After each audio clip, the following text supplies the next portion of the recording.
Masechet Ketuvot Daf Mem Dalet, on commence Bezrat Hashem à la troisième ligne à Marmar. La Gemara reprend la halakha qu'on avait vue. Dans le cas où il y a deux Ketuvot et que dans une il y a 212, dans l'autre il y a 312 d'engagement, on a vu que la halakha était, on a vu que si elle prend la Ketuva de la première date avec les 212 et si elle prend la dernière Ketuva avec les 312 au choix. Et donc la Gemara reprend cette halakha qui disait à Marmar, Ibaya Baigavia, si elle veut, elle encaisse sa Ketuva par ce shtar-là, cette Ketuva, Ibaya Baigavia, si elle veut, elle utilise l'autre.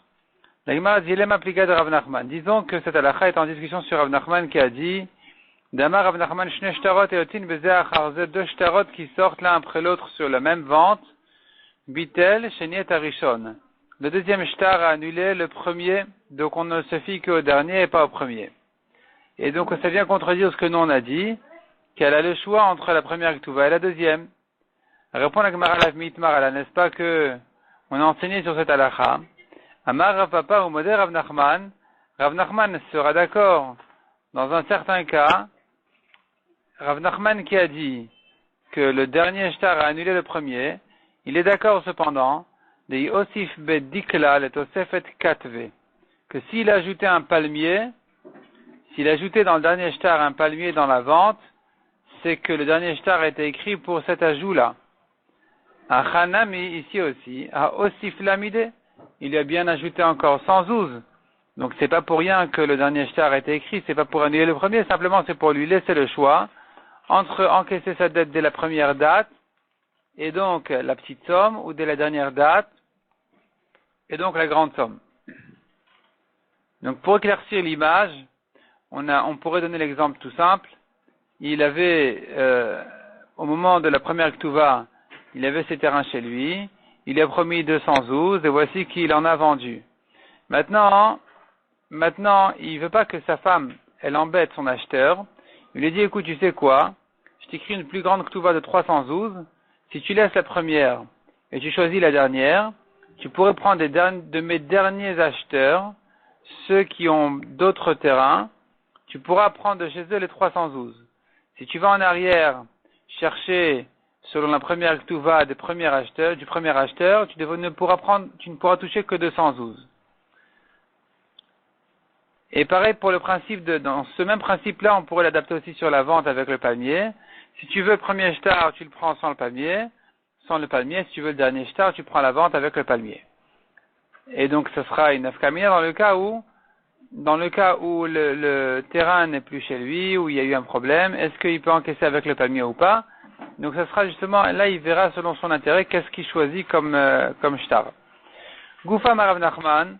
Le Gemara reprend donc cette halakha de Rav Nachman qui a dit Shne shtarot et otin beze acharze, deux shtarot, un dernier derrière l'autre.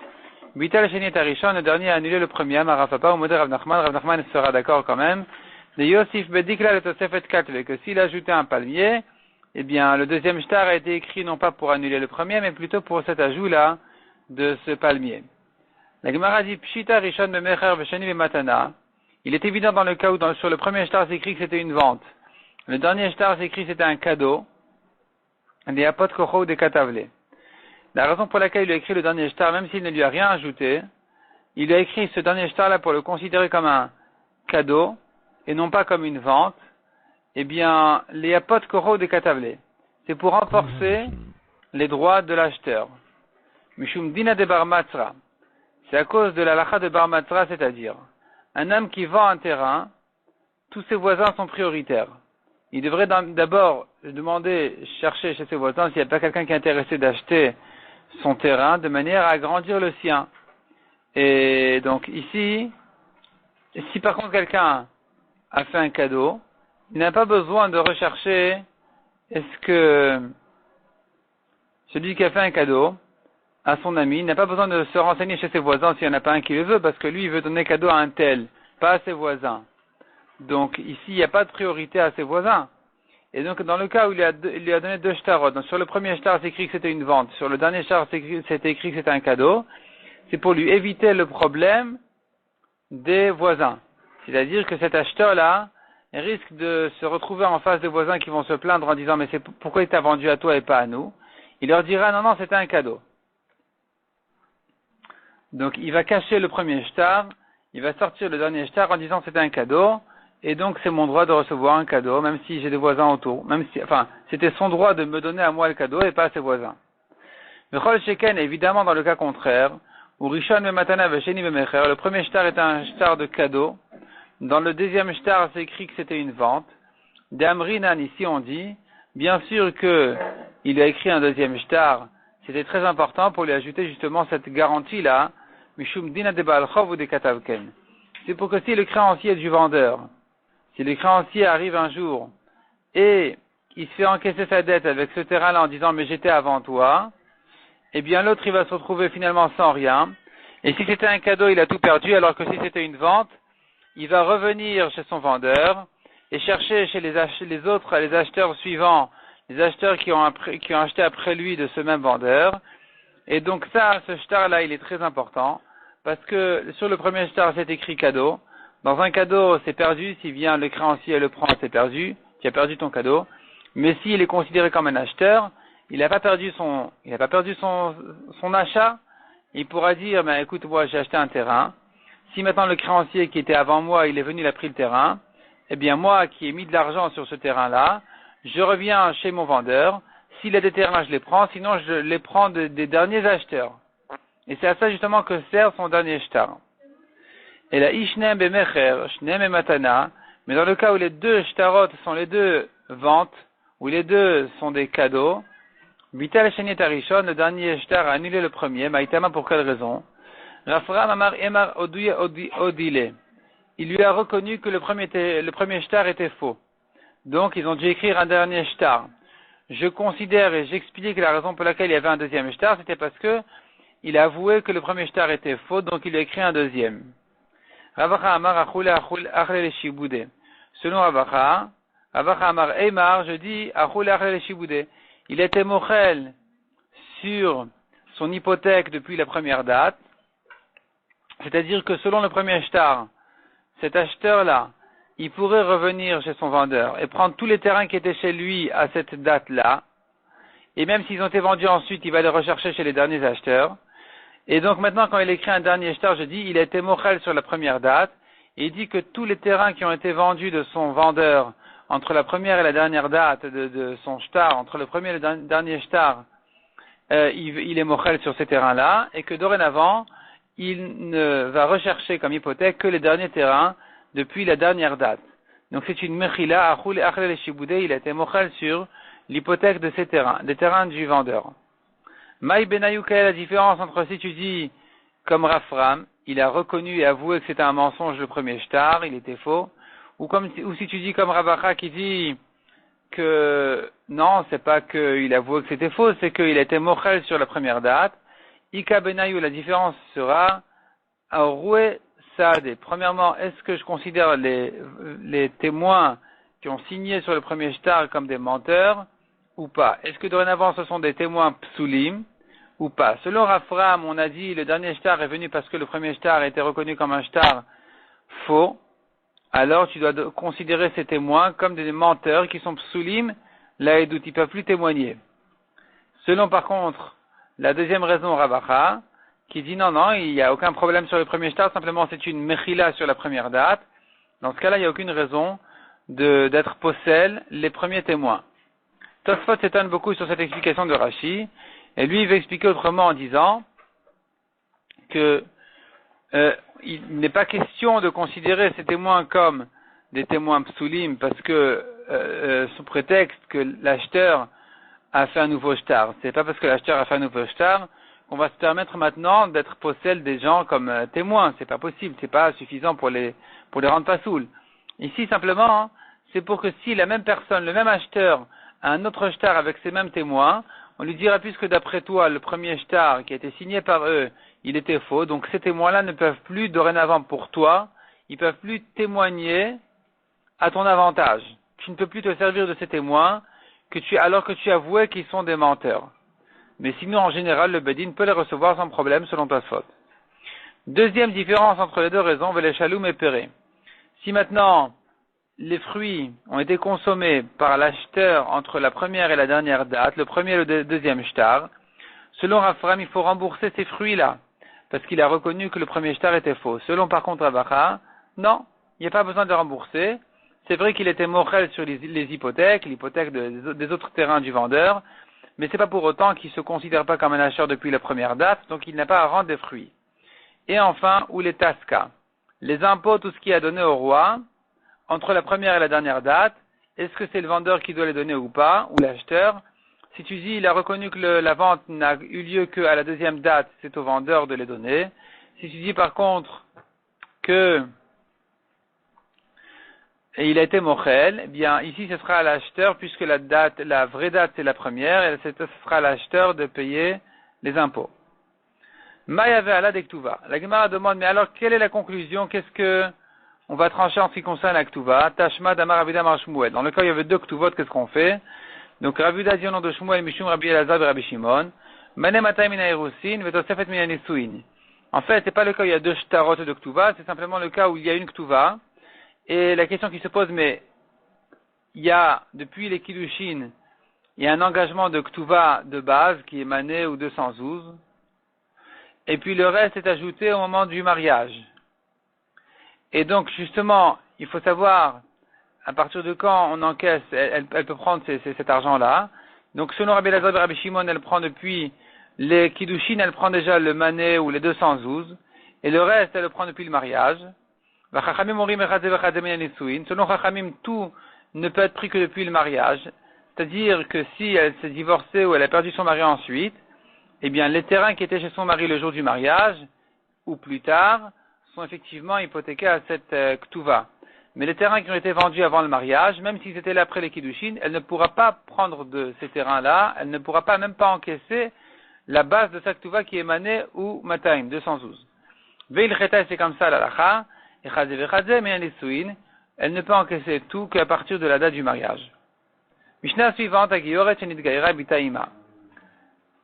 Une convertie qui s'est convertie avec sa fille, même si elle était petite, elle avait l'âge de 2 ans, Vezinta et ensuite sa fille après ses kiddushin, donc la fille a grandi, elle a reçu des kiddushin, et elle est allée avec un autre homme alors qu'elle est mekudeshet à son mari, et qu'en principe on tient que la Torah dit que Nahara Morasa, donc une jeune fille de 12 à 12 et demi qui est mekudeshet, si elle est allée avec quelqu'un d'autre, elle est chayevet skila, qui est la plus dure des mitot bedin, c'est la plus grande punition que le bedin puisse donner à quelqu'un. Ici, on ne va pas le faire, malgré que c'est une nahara, elle est jeune fille de 12 à 12 et demi, mais orasa, elle a eu des kiddushin d'un homme. Ici, elle n'a pas de chiyuv skila. Arezu bechenek, elle est chayevet chenek, qui est la plus légère des morts que le bedin peut faire à un homme. Donc il y a 4 mitot bedin, skila se réfère à gechenek. Le bedin, la plus dure des méthodes qu'il fait, c'est tuer quelqu'un en le lapidant, ce qu'il a. On le pousse d'un endroit haut, il meurt. Sinon, on lui jette des pierres. Srefa, c'est on le brûle, mais pas dans un feu. On le brûle en mettant dans son nez du plomb brûlant. Et donc ça, c'est Srefa. Ereg, il est tué à l'épée. Et Chenek, c'est il est étranglé. Donc étranglé, c'est la plus facile, la plus légère des méthodes bedin. Et ici, c'est ce qu'on va lui donner à cette fille-là. Pourquoi? Parce qu'elle est convertie. Si elle est convertie, elle ne s'appelle pas Béisraël, et donc elle n'est pas concernée par la lacha de ce qu'il a. En alopetach beta'av, et d'ailleurs, dit la Gemara, la Mishnah, on ne va pas l'amener à l'entrée de son père, puisqu'elle n'en a pas, alors que la Torah dit pour la Nara Meorasa, habituellement, il faut l'amener chez son père pour la lapider là-bas, celle-ci, non. Velo me'asela, ni dans le cas où le mari a dit du mal de sa femme en disant oui, elle a trompé, alors il est venu se plaindre et ramener des témoins qu'elle a trompé avant le mariage, entre les kiddushin et le mariage. S'il s'avère que les témoins ont menti, eh bien, il doit donner 100 shkalim, 100 me'asela, 100 slaim. Ici, il ne faudra pas le donner parce qu'elle n'a pas de père. Elle est convertie. Aïta, orata shelo bigdusha veledata bigdusha. Si maintenant, cette fille-là, elle est née après que sa mère se soit convertie, mais la grossesse a commencé en tant que Goya. Donc c'est une femme enceinte qui s'est convertie, et de là est née une fille. cette fille-là, on dit Horata Shelo Bikdusha. Le début de la grossesse a eu lieu quand elle n'était pas encore dans la Kedusha du peuple juif, sa mère. Mais par contre, Veledata Bikdusha, sa naissance a eu lieu alors qu'elle était déjà dans la Kedusha du peuple juif.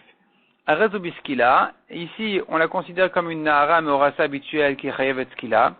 Ve'ena, cependant, on ne pourra pas appliquer sur elle Alacha lo Petach Beta'av, Velo Me'asela. Ni de l'amener chez son père parce que son père n'est pas, elle n'est pas liée à son père qui était Goy, ni on lui donne les sens Laïm, au cas où le mari a menti.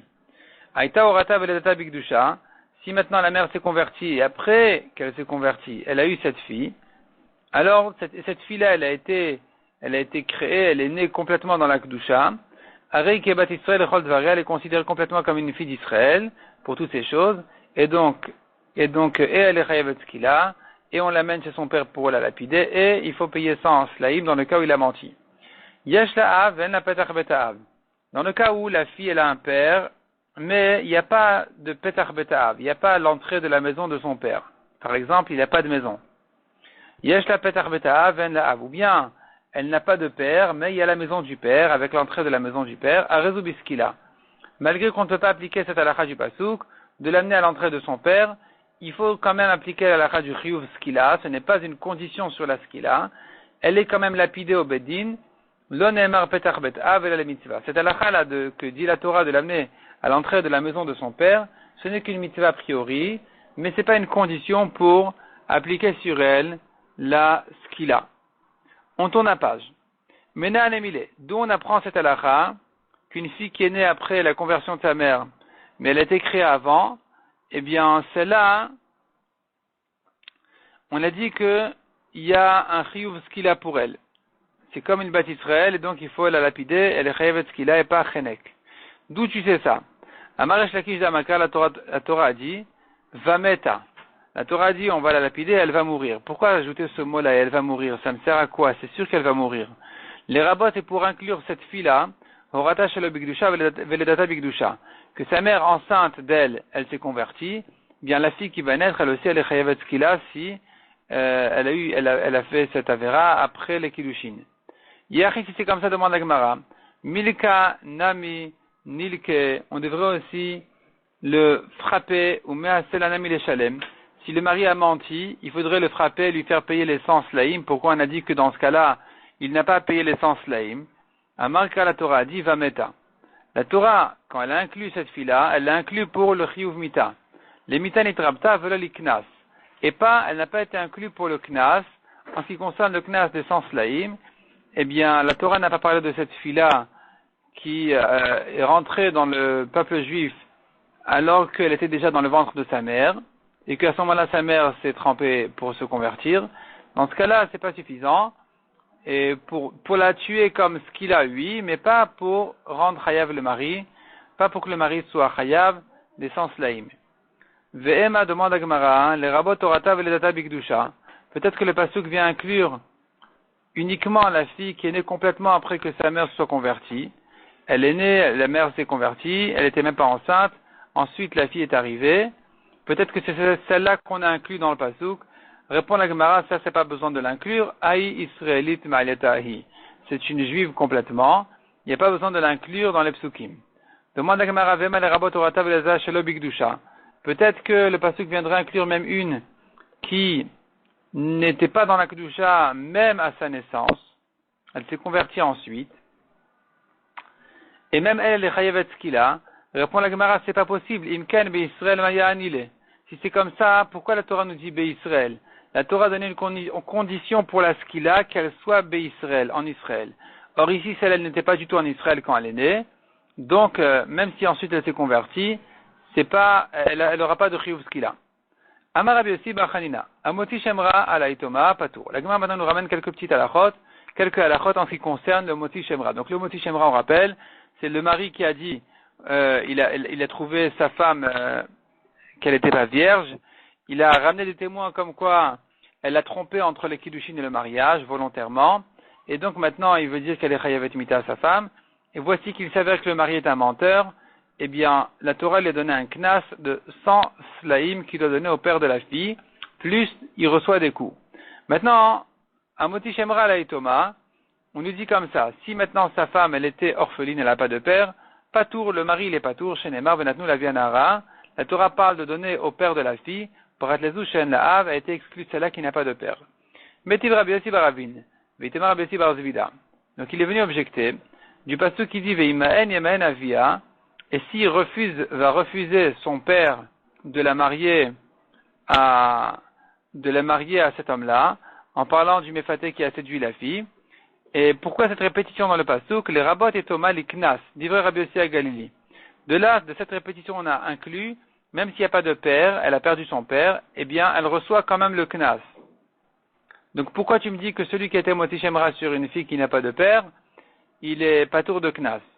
Ou motivla, ou mefarekla. C'est lui qui objecte, lui qui a ramené cette objection, c'est lui-même qui a répondu à l'objection. Il s'agit d'un cas où il s'est marié avec elle, et que, donc ils ont déjà eu des rapports, et ensuite elle a perdu son père. C'est là où je dis que si maintenant,